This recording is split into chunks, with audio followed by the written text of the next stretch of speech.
Okay, Tom, over to you.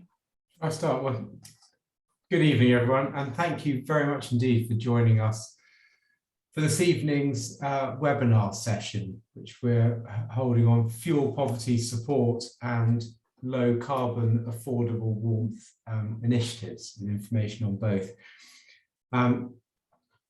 We've divided the seminar broadly into to cover a couple of topics.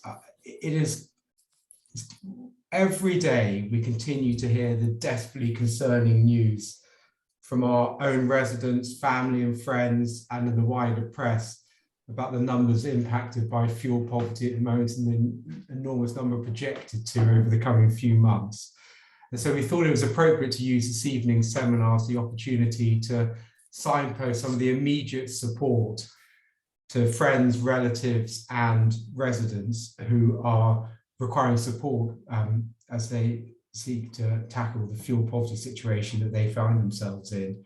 But also, we thought we'd use this as an opportunity to look at some of the medium-term support also available in our community for the low carbon affordable warmth initiatives. And the format of this evening briefly will be that I'll give you an overview of who's going to talk tonight, and then those speakers will, most of them have a set of slides, and we'll be speaking from anything from 2 to 10 minutes on their particular area of expertise and where they're working. And then we'll have a time at the end for some questions and answers. I will, as we're going through the presentations, I will look at the chat and the questions and answer function on Zoom. And if there's any questions that come up which require sort of clarification of what a speaker has just said, I'll try and signpost and tackle those immediately. But if not, we'll come to most of the questions at the very end of the seminar. So this will be a test of my timekeeping. But without any further ado, let me just introduce you to those speakers who have been kind enough to give up their time to talk tonight. We've got Angela Cucker from Baines Council's welfare team. We've got Joe Salisbury, who's a fuel poverty advisor from the Centre for Sustainable Energy. We've got Chris Mordaunt from Baines Council's Energy at Home initiative. We've got Rob Redshaw, who's the project manager from the Bright Green Homes project. And we've got Alex McCann from who's the climate policy planning officer at Baines Council. So I'm gonna go first in the order to Angela, who I introduced first. Angela, are you happy if I pass over to you? Yeah, that's great. Thanks, Tom. And I think Michaela's going to share some slides for me to give an overview of the welfare support scheme and some additional information on support regarding, the energy rebate scheme and extra money for people who are struggling with energy costs at the moment. So we'll just wait for the slides.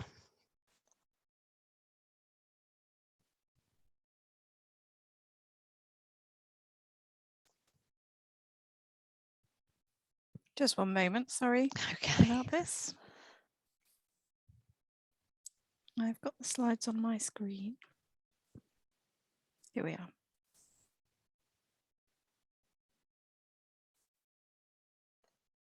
Can we go to the top, Michaela, if that's possible? I think that's the sort of, is there Oh, I'm sorry about this. Okay.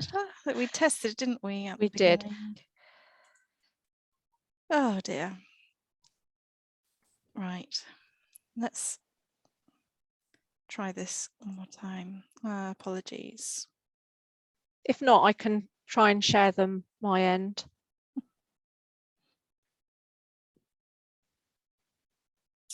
Oh gosh. Let's try this again.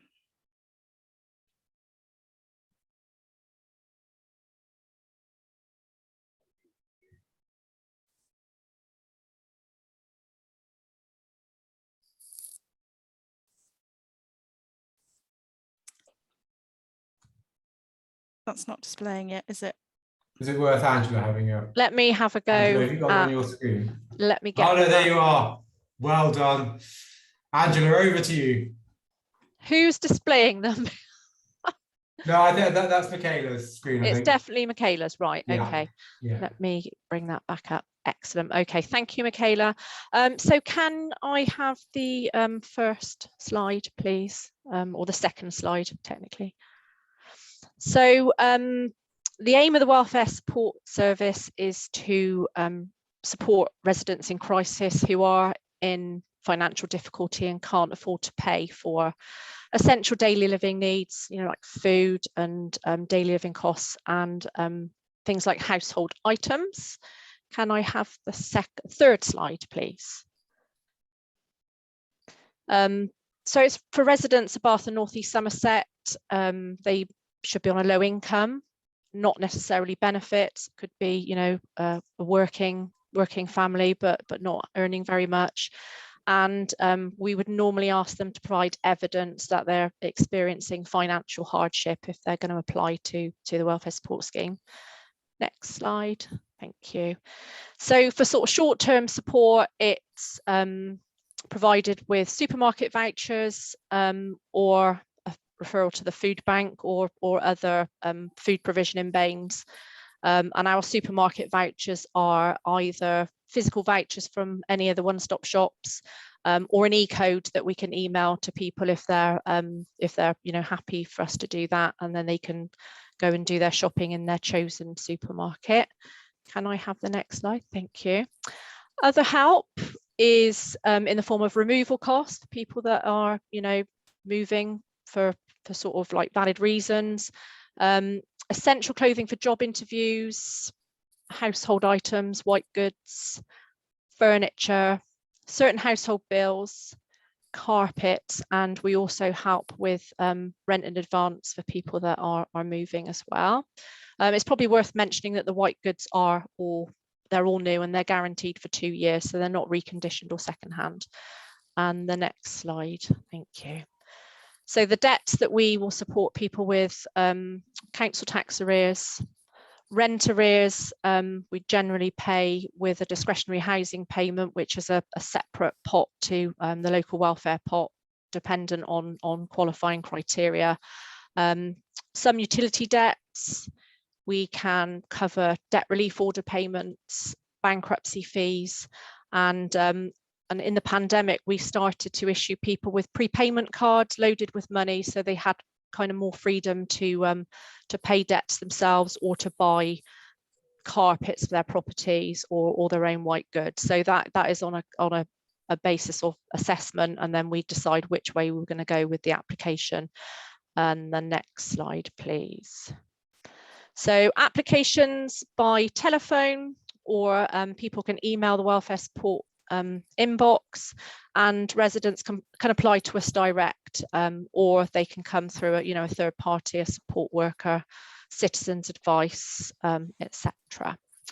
So sort of moving on to the money that we've got from the government, the Household Support Fund, and what's going to be happening with that. It's probably worth mentioning that this is not set in stone because it's still being agreed, but this is the latest update that I've had today from my manager. So the Household Support Fund will continue to support families with free school meals, and there will also be support for people with energy costs. If I can have the next slide.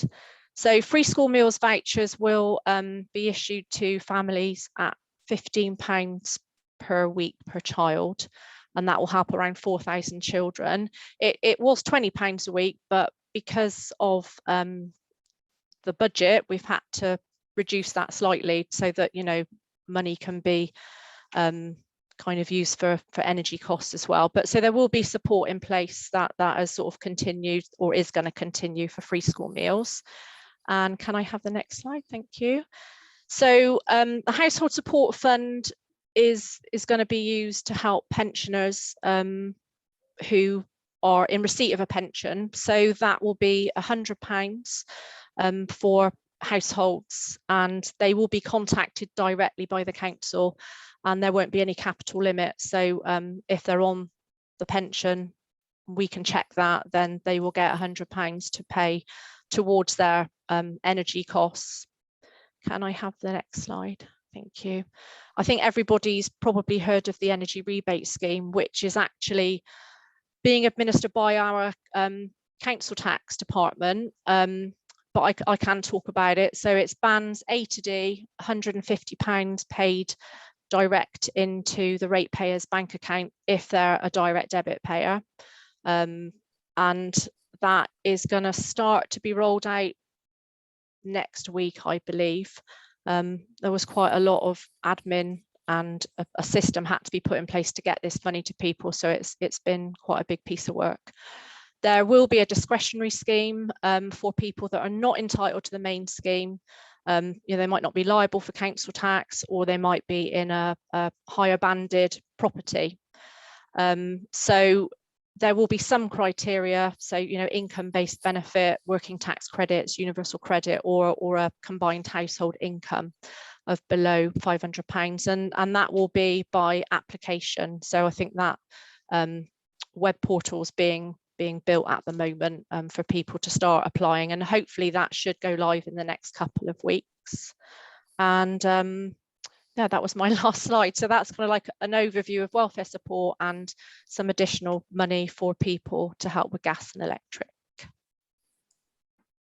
Angela, thank you. That was really good of you to go through those that support that's available. And I think we thought most appropriate that we'd move to Jo Salisbury from the Centre for Sustainable Energy next. Thank you. Jo, if you're happy to, are you in charge of your slides, or is Michaela? I am going to be. Oops, if that's okay. Yeah. Oh, you cannot start screen share while the participants are sharing. So, okay, here we go. Okay, so can you see my screen? Just double check it. Yeah. Yep, that's on. Good. So I'm just going to stop my video a minute, just simply because my broadband here is not amazing. So good evening, everybody, and thank you, Tom, for the introduction. As Tom said, my name is Jo Salisbury and I'm a fuel poverty advisor, and I work for the Centre for Sustainable Energy. Let me just get up my slide. So CSE is an energy advice charity based in Bristol, but we have projects throughout the Southwest. And at any one time, we've probably got around 80 to 100 different and separately funded projects underway. So I'm based in Bath, and CSE has two main focuses. So the first focus is on climate change and helping the Southwest reach net zero, and the other focuses on ending the misery of cold, damp homes caused by fuel poverty. So our mission at CSE, and the reason I'm here tonight, is to share our knowledge and experience to help as many people as possible change the way they think and act about energy. So what is fuel poverty? So pre-2013, there was a nice simple definition. If a household spent more than 10% of its income on fuel, they were considered as being in fuel poverty. After 2013, it became a little bit more complicated. So the low income, low energy efficiency indicator states a household is considered to be in fuel poor if they're living in a property with an energy efficiency rating of band D or below, and when they spend the required amount to heat their home, they're left with a residual income below the official poverty line. So the official poverty line in the UK is currently £18,840. So it's slightly more complicated, but it does take in consideration the three main factors that cause fuel poverty, which is energy prices, household income, and the energy efficiency of the home, whereas the 10% rule just calculated the income and fuel prices. So in October 2021, and due to the pandemic, fuel poverty in the UK had risen to 4.5 million households. Following April's 54% fuel price rise, this increased by an estimated £2 million. So it's gone from 4.5 million to 6.5 million households in just 6 months. In October, fuel prices will rise again, pushing this to an estimated 8.5 million households in fuel poverty. That's 1 in 3 households, probably falling into debt and probably having to choose between heating and eating. So this table is quite interesting. This table shows the proportion of households experiencing fuel poverty in Baines in 2012 under the old 10% definition. Most people are a little bit surprised at the top rankers there. The complete list is on the Baines website, and I do have an updated 2020 spreadsheet if anybody's interested. So we've looked at the definition of fuel poverty and how many people are in fuel poverty. So what actually causes fuel poverty? So there are 3 main factors that cause fuel poverty: high fuel costs, inefficient housing, and low income. With inflation at a 30-year high, benefit reductions, rent and mortgage rises, people are already at crisis point. We saw a 54% increase in fuel prices in April. In October, they're predicted to rise another 32%, which could push prices up to £2,600 a year for a typical household energy use. That's £50 a week, which is not sustainable for somebody on a low income. This picture shows how heat is lost through the fabric of a building. There's not much we can do about the rise in energy prices, but we can make our homes more energy efficient so we're retaining the heat that we're actually paying for. So as you can see, 35% of heat is lost through walls, 25% through uninsulated roofs, 15% through drafts, and 10% through windows. The energy efficiency of a house is graded by an energy performance certificate, or an EPC for short. They run from A, the most energy efficient with the lowest running costs, so the lowest bills, to G, which is the lowest and the least energy efficient and the highest running costs. There are just over 68,000 homes with EPCs registered in Baines, of which 62.5% are band D or below, leaving them vulnerable to high bills. Small changes like draft proofing, LED lighting, loft insulation can make a big difference to the efficiency of your home, making it warmer and cheaper to run. Recently at CSE, we've seen a 4-fold increase in the amount of people contacting us for help. In February alone, we saw 3,931 people call our advice line. And we've seen a 10-fold increase in the people we're referring to food banks.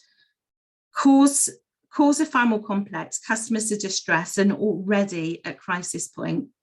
Where we used to rarely get somebody who was suicidal, we're now getting 2 to 3 people phone us a week. So what help can CSE give to clients and people? No 2 cases are the same. So we tailor our advice to the individual. We look at ways we can increase their income. So maybe they're entitled to benefits, or we can look at giving them fuel vouchers or food vouchers. We also look at reducing their outgoings. So we'll see if we can find them any discounts. For example, the water boards do really good discounts, council tax, housing benefit. If they've got any energy debts, we can look at clearing them with a grant from a charity or an energy company. And then we obviously look at ways to increase the energy efficiency of a home to reduce their bills. So this is a list. There's a lot of help out there for people who are struggling, but unless people know what's available, they just can't access it. This is just a small selection, but the list is endless, and there are lots of charities, companies, helplines who are offering to help. If someone is struggling with high bills, the first thing I would do is advise them to contact the company. So whether that's their electric company, their gas company, or their landlord, most places do have support available and a structure in place. If that doesn't work, contact an advice centre like the CSE or Citizens Advice or any of the ones named above. Angela's already gone over a lot of these, so obviously I won't. Okay, so what I'm going to do now is I'm going to finish off with a few of my top tips on how to save money. So if your freezer looks like this, defrosting it could save you £200 per year, because that's the additional cost it's costing you while it's freezing up. With a tumble dryer, a normal tumble dryer cycle is going to cost you £1.46 per cycle. So if you can, try to dry your clothes outside. Electric showers, some of them are really power hungry. So this one, I mean, I know we don't spend an hour in the shower, but if you were, a shower is going to cost you £3 an hour to run. There are lots of little gadgets you can get from Wessex Water, like this 4-minute shower timer. You just have to go on their website. Correct use of night storage heaters will save you around £108 per year. We have so many people contact us who have got huge bills because they're not using their heating correctly. So we can visit people and show them how to set up their appliances properly or set the timer for the water.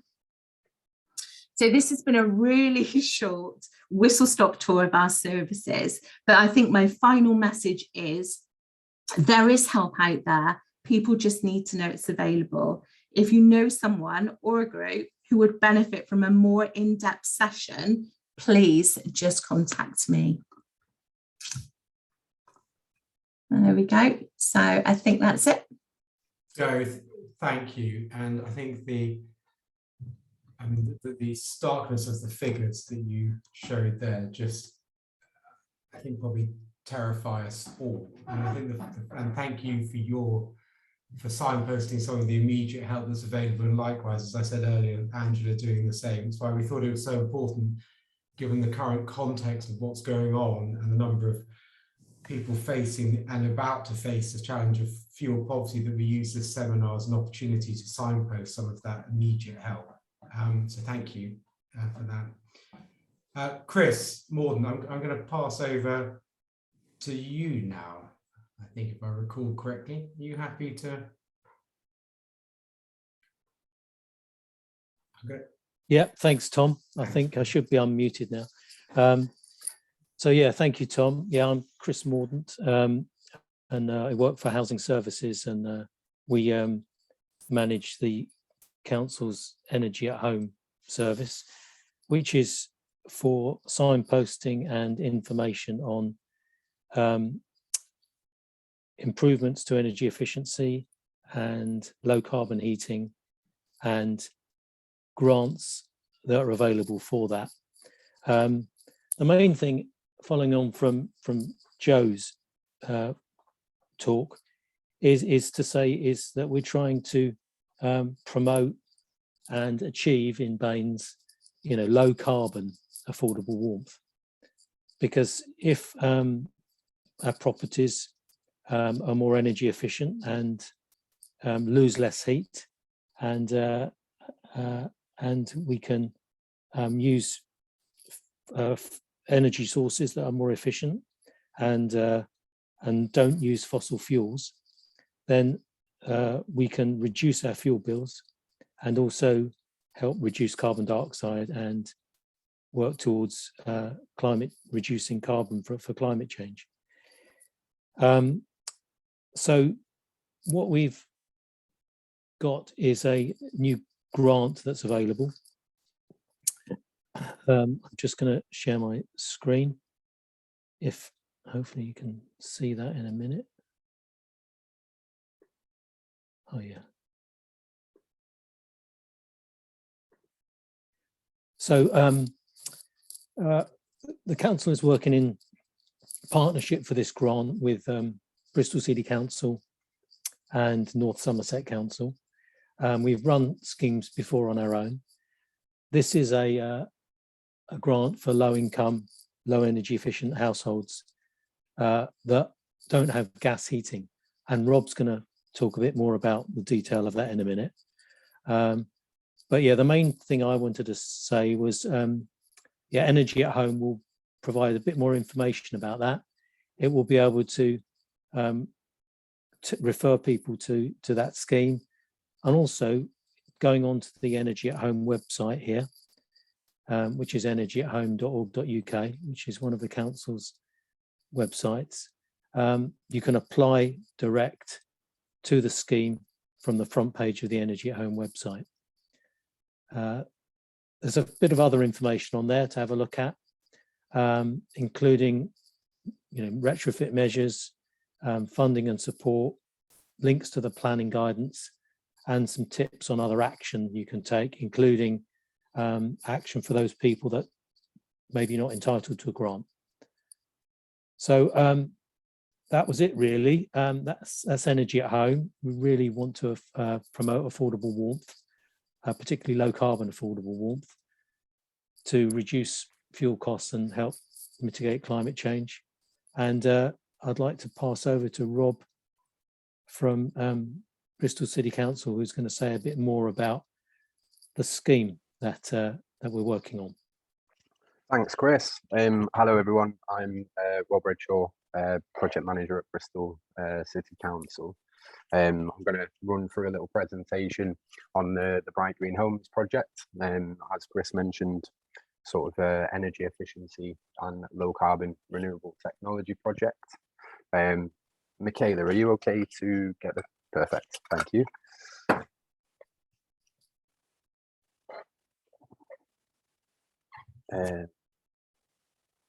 Oh, that's an old setup. Can everyone see that okay? Yeah.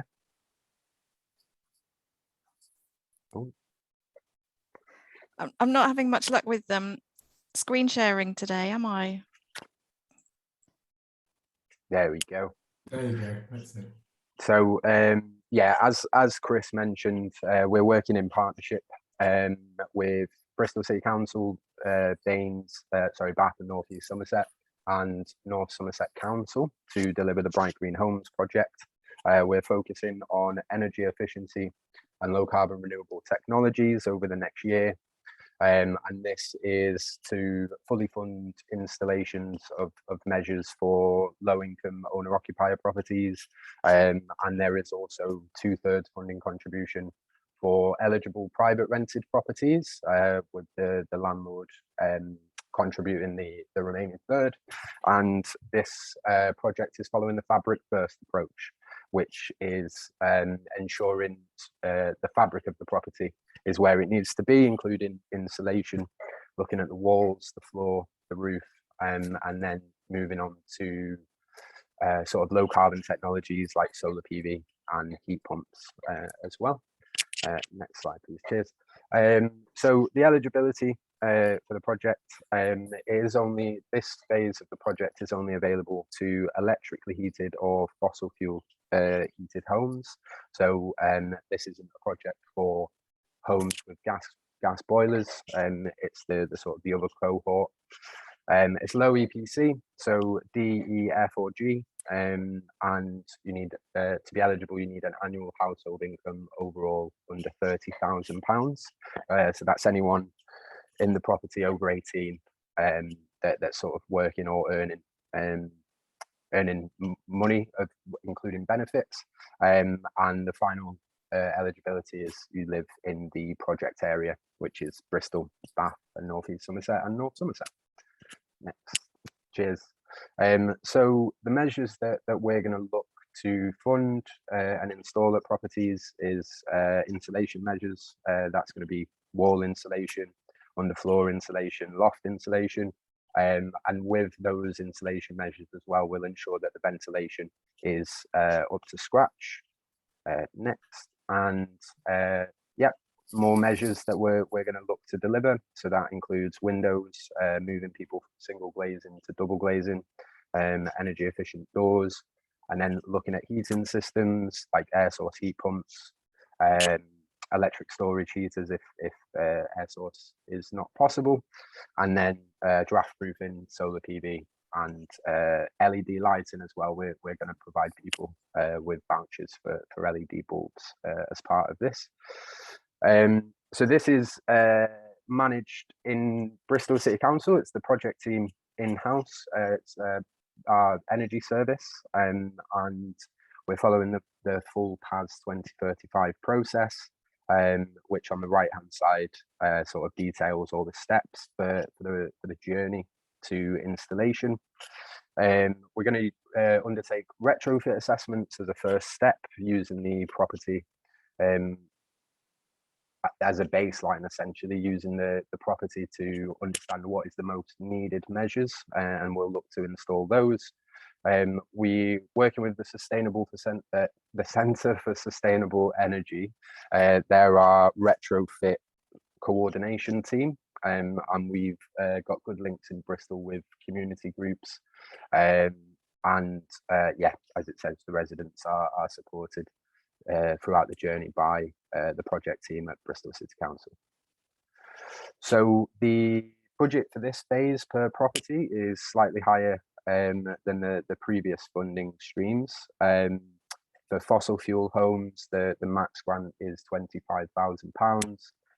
So that would be GNF rated properties, and then EPCB rated properties, the lowest grant funding. So that would be £15,000 on fossil fuel. And for electrically heated, it's slightly less, 20,000 at the top end and 10,000 per property on the lower end. And yeah, there's the breakdown of the 2/3 contribution from for privately rented properties. So just to add to that, for privately rented properties, the financial eligibility is determined on the tenants, not on the landlord. But obviously we do need to ensure that the landlord is happy and willing to proceed with the project, as they would need to make the final third contribution. So yeah, next. So yeah, there's the information on how to register. We've got an online registration questionnaire. This is our sort of pre-qualifying questionnaire. And then the next step would be to send out eligibility forms. So you can either direct people directly to our website, you can get in touch with me or my team at the domestic energy service bristol.co.uk email address, or give us a call. And the questionnaire, it does take about 5 to 10 minutes, and it's definitely better for people to do it when they're at home, because it asks certain questions about the property that people might not necessarily always know if you're out and about, for example. And we can send hard copies of the questionnaire if requested. Next. And yeah, questions. I thought there was a little bit more information, but yeah, that's that. Rob, brilliant. Thanks very much indeed. And I think I'm then handing the baton over to the last of our speakers, who's Alex McCann, as I said earlier, Climate Policy Planning Officer from Bath and North East Somerset Council. Alex, are you in charge of yours, or yes? Yeah, I think so. Good work. Okay, I'll hand over to you. Thanks. If you can see that, all good? Yep, it's all up. Yeah, great. So yeah, my name is Alex McCann. I'm in the planning policy team, and I was the lead officer for updating the supplementary planning document on energy efficiency, retrofitting and sustainable construction. So I'm just going to give a brief overview of what's on offer in the document to help those who are interested in hopefully able to retrofit their property. So the content of the SPD starts with an introduction, just setting the background of a quick wins page, which I'll go over in a second. The policy background, which informs what procedures you need to go through to gain permission for retrofitting in certain instances. The bulk of the SPD goes over individual retrofitting measures. There's 26 of them in there, so it covers pretty much everything that you can do to retrofit your home, with additional links provided to kind of provide even more detail on how you can do that if required. Section 3 goes on about sustainable construction, not to do with retrofitting, but if somebody is perhaps doing an extension to their home, how to construct that as energy efficient as possible.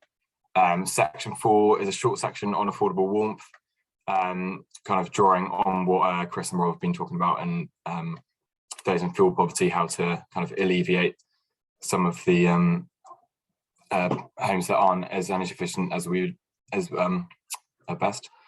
And then section 5 has a really useful section on typical building typologies in Bath, going over those typical typologies and kind of identifying the key negative sides of homes where they're particularly susceptible to inefficient parts of the houses, which also includes case studies and advice on applications.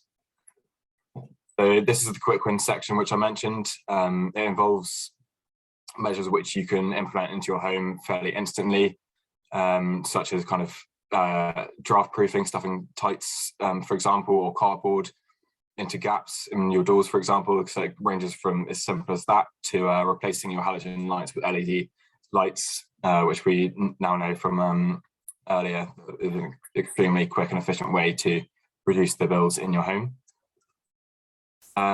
The start of the main bulk of the SPD has this table which assesses the impact of retrofitting. So we have a column for the cost of each measure. Obviously, some measures are extremely expensive to implement, but also some which are much lower and can be of equal impact.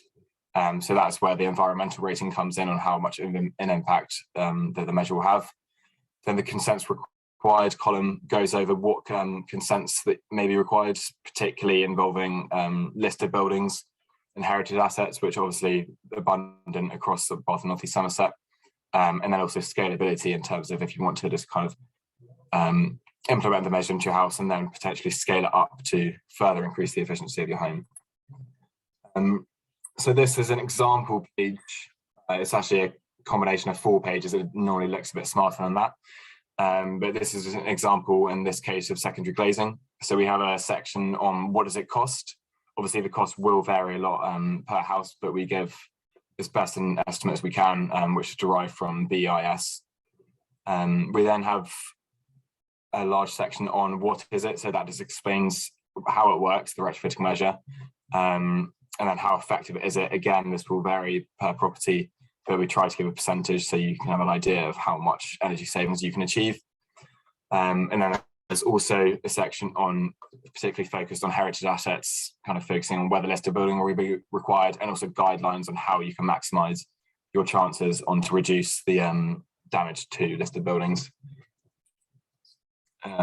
This is another page from another example of one of the measures, which again is basically there just to describe how the measure works and what parts of the building might be affected by it. And again, kind of with text to go to adjacent to the photo, just to take you through what stages will be required to implement the measure, just so you know exactly what changes will be required to your property. And this is an example of one of the case studies. We can show where the render has been replaced with insulation in front of it. And as you can see here, this is a great opportunity for energy efficiency, carbon savings, and also heritage gain, improving the kind of integrity of the heritage building as well. And again, as I mentioned before, the SPD does have quite a big section throughout on heritage.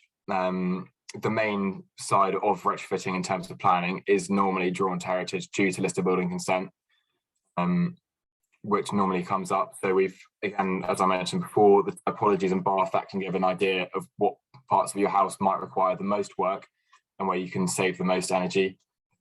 We also have a section on what makes a good listing building application, which again is will be relevant case by case per house, but we do also offer the pre-application planning service, where you can have a one-on-one with one of the officers to kind of give a specific assessment of your house before you put the application through. We also have case studies which will be further developing, which I'll talk about in the next slide, and also a small section on learning from unsuccessful applications, so you can learn from people who might have missed a certain element in their application, so then you can learn to kind of make the process as efficient and time effective as possible. I'll just draw on this slightly. I say in progress, but it is going to be an extension of the Energy at Home website, continuously developing that. SBDs are unfortunately quite hard to develop and update once they've been adopted. So that's why we're to be taking a focus on adding additional information on online pages, which will be at Energy at Home. So that will just provide continuous up-to-date guidance on any retrofitting measures that may be developed, which will probably be to do with solar. There's things such as transparent solar PV, which can reduce a lot of the visual impact, solar tiles.